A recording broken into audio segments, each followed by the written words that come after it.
मराठवाड्यातील छत्रपती संभाजीनगर जिल्ह्यातील फुलंब्री तालुक्यातील वावना येथील आरोग्य उपकेंद्रामध्ये आरोग्य सेवेचा बोजवारा उडाला असून इथं सेवा देणारेच गैरहजर आणि बेजबाबदार वर्तन करतात। यामुळं उपकेंद्राला ग्रामस्थांनी कुलूप ठोकले आहे।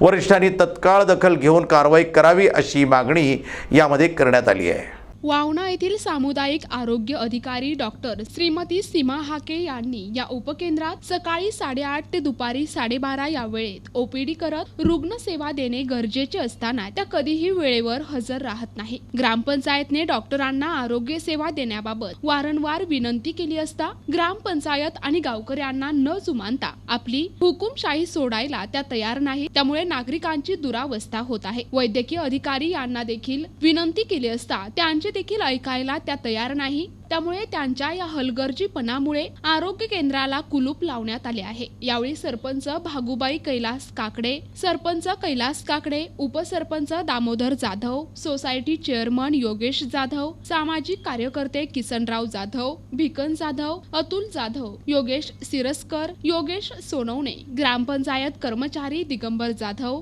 रामदास जाधव यांची उपस्थिती होती। वरिष्ठांनी संबंधितांवर कायदेशीर कारवाई करावी अशी मागणी केली जात आहे। प्रतिनिधी दादासाहेब काळे, NTV न्यूज मराठी, फुलंब्री, छत्रपती संभाजीनगर।